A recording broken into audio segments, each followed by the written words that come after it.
I am delighted to present a series of 1-minute videos. These videos represent a complete metaphysics, which I define as an all-encompassing philosophy. It all began in 2013 when the Philosophical Society of England published a paper that I wrote titled Aristotle's Noun. Soon after this, they invited me to expand on the paper with a series of essays, which they ultimately published under the title Metaphysical Notes. Finally, I turned these notes into a major work titled Everything Briefly. The Philosophy Sharing Foundation of Malta picked this up and invited me then to deliver their annual philosophy lecture of 2025. This present series is a radical reworking of that lecture. I have chosen AI avatars to present each section.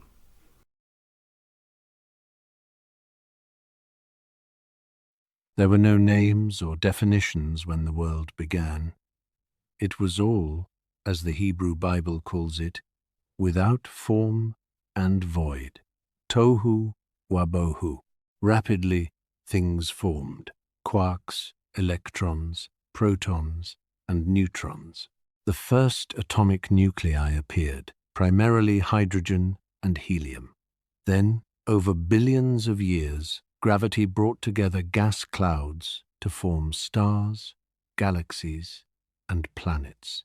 On our own planet, minuscule life forms arose, becoming increasingly complex, until finally plants and animals appeared. In our very recent planetary past, rational beings emerged. These beings were able to name and define those entities which exist in our world. A tree was a tree, a planet, a quark was a quark.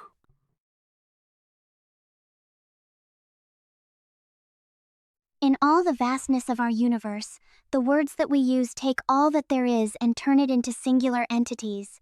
Each word that I use is a radical, ruthless reduction from the whole. Suppose that we speak the name of a city, Valletta. Once we have named Valletta, there is nothing outside that word that comes into that word. You would be able to take me to the edge of Valletta and say, "You are now inside Valletta."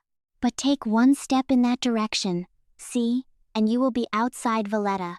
A word is typically a very rigorously defined thing, and there is nothing outside that word that belongs to that word.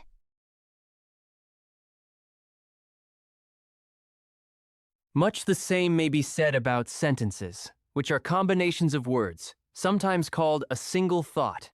I speak, of course, of ordinary language sentences. Just as there is nothing outside a word that belongs to that word, so there is nothing outside a sentence that belongs to that sentence. The combination of words that makes up the sentence rigorously excludes everything that the sentence contains. One may have conglomerations of sentences too, a paragraph, or a book, or an encyclopedia. All their words together exclude everything that is not contained in those words. We strip away the whole world that lies beyond.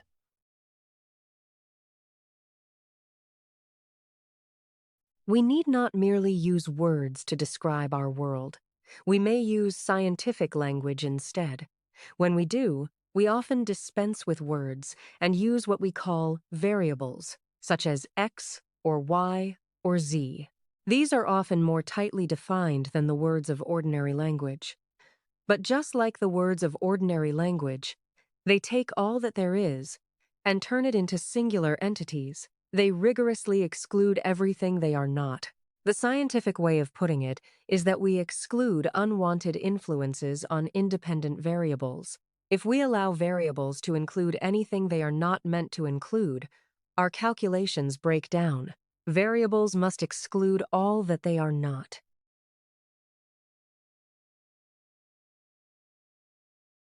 As is the case with words, so with variables. We may string many variables together to form equations. We may use equations, too, to build things larger than equations. We may build models, systems, and algorithms. These now use various variables, sometimes a vast number of them, that we combine.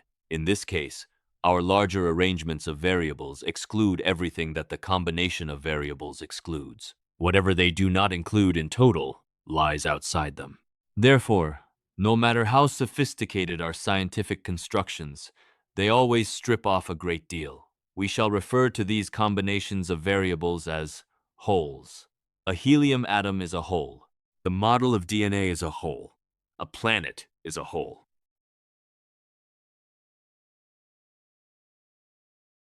If anything is a whole, which is nameable and definable, it must strip off a great deal. We shall call it a finite whole, since it is strictly constrained. But what shall we call that which is stripped off? I shall name it, paradoxically, the nameless whole. What is the nameless whole if it lies beyond every name and definition? We cannot, of course, name it or describe it, but we can suppose that it is vastly greater than any single finite whole, because it cuts away everything that every finite whole is not. But notice that what we exclude from finite wholes does not just vanish. It continues to exist. In fact, it becomes the unanticipated side effect.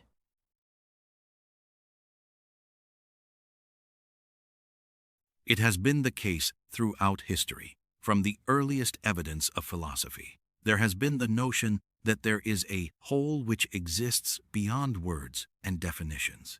Lao Tzu famously said, "The nameless is the beginning of the 10,000 things. The origin of things is beyond names. It is beyond definitions. And out of this nameless, the 10,000 things, uncountable things, emerge." This concept has continued into recent times and present time.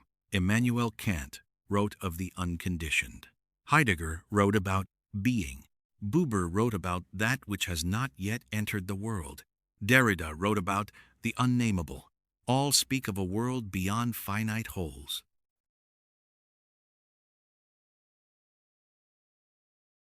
At a certain point, in our very recent planetary past, we began to name and define things. At the same time, we began to exclude and ignore all that we did not name and define. Let us consider what this means. Firstly, it means that any finite whole is a reduction from the nameless whole. Secondly, it means that any finite whole is incomplete. There is a vast and nameless whole which lies beyond it. Thirdly, that which lies beyond names and definitions, we do not know, and that which we do not know, we do not control. That which lies outside of our control is vast and unknown. I shall apply this now to various areas of our existence.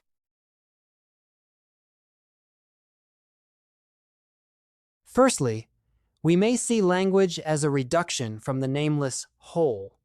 Every noun that we use is named and defined, thus casting off all it excludes. As soon as we name Valletta, we cast off everything it is not. In the same way, every verb that we use, if we say that Valletta is a peaceful place, we cast off all that was and is to be, reducing all of time only to the now, the is.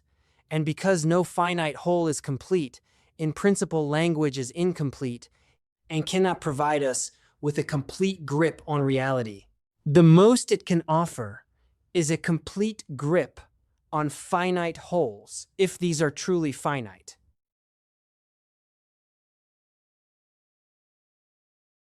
Like language, science is a reduction from the nameless whole. This simple fact tells us that, when we use science, we cut off the nameless whole. The philosophers Kamla and Lorenzen wrote, "Physics investigates processes by progressively screening things out. That is the way that science advances. It is the scientific method. In the process, science screens out more and more. Not only does it screen it out, it ultimately excludes and ignores it. And every time that we apply the science to the world, we repeat this screening out. We may ascribe fantastic achievements to science.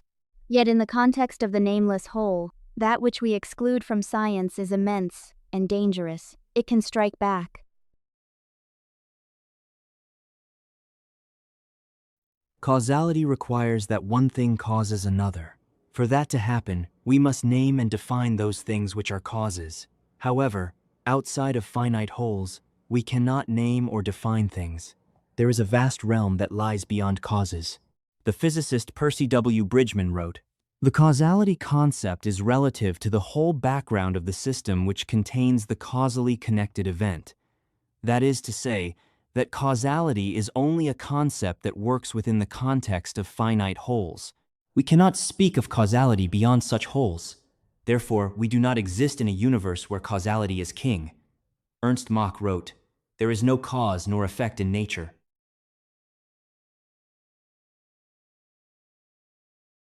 Philosopher Simon Blackburn described consciousness as the theatre where my experiences and thoughts have their existence. While consciousness is a riddle, we may penetrate it to a certain degree. Consciousness exists because the nameless whole exists.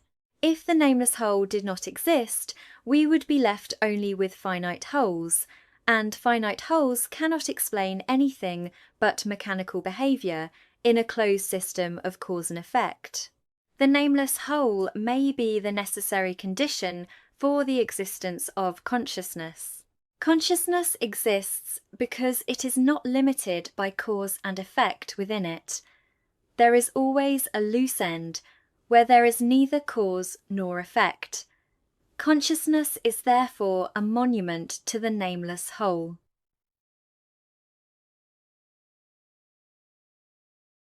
We have said that every word and every variable excludes everything it is not. Therefore, the very creation of knowledge cuts off vast areas of reality. We name and define something and exclude the rest. Paradoxically, therefore, education may become the enemy of education, as it focuses on subjects which cut off all the rest.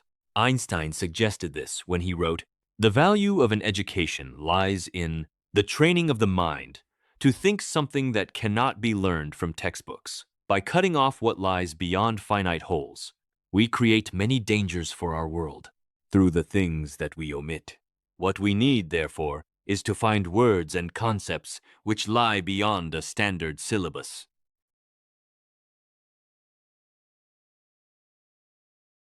Many philosophies exclude ethics.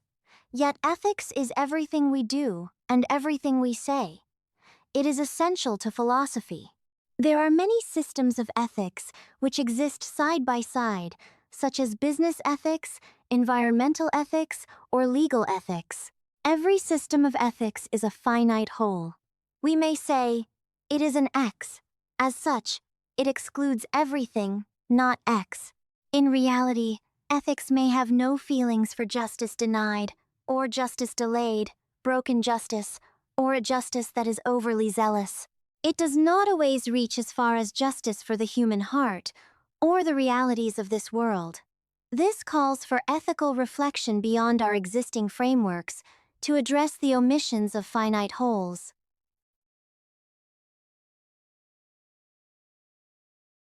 All words and all variables radically exclude all things outside themselves. Those things outside themselves are nameless and undefined. Because they are nameless and undefined, they lie beyond our control. Now we do not like a loss of control, and yet our whole existence is characterized by insecurity and vulnerability. In the end, we lose our very lives. In order to conquer the world in which we live, to have complete mastery over it, we would need control over all eventualities. This is impossible. And yet we often seek control, where control turns into overreach, social credit systems, 5-year plans, or simply authoritarianism. Freedom begins with an understanding of one principle, that many things lie beyond our control.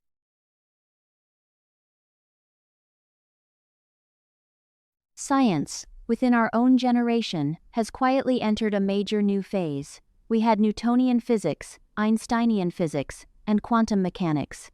And now, big data, which is extremely large data sets which we analyze computationally. This includes artificial intelligence, which we train with big data. Every second today, the algorithms make unthinkably many calculations. These algorithms, on the one hand, span the globe, and on the other hand, scour the devices in our own hands. But now, the devastating problem. Our computations, our algorithms, are interested only in those things that the algorithms include. Everything else, which belongs to the nameless whole, they cut off. It is excluded from our thinking, and from the thinking of our machines.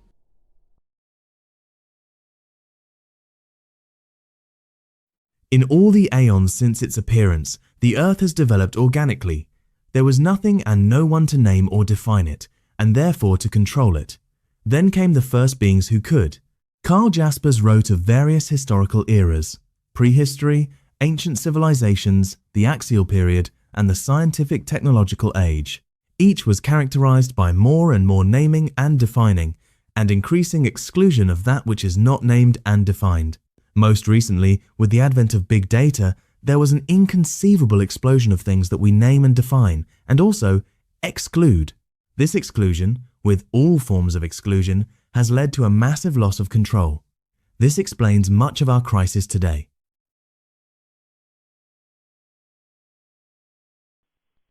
In the past, the nameless whole has been shrouded in Oriental mystery or steeped in enigmatic language with little basis in objective reality.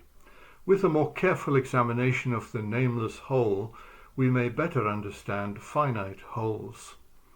By focusing only on that which we can name and define, we risk hubris and environmental destruction because we ignore the interconnected nature of existence. The unnamed whole calls for a return to humility, urging us to recognize the limits of our knowledge in the face of the indefinable.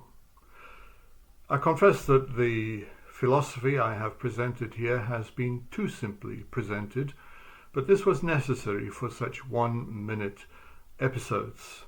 I hope that ultimately the thrust of it is understood.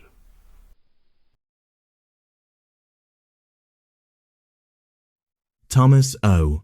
Scarborough is a congregational minister who holds a master's degree in leadership and theology from Fuller Theological Seminary in Pasadena and a master's degree in leadership and philosophy deconstruction from the South African Theological Seminary in Johannesburg.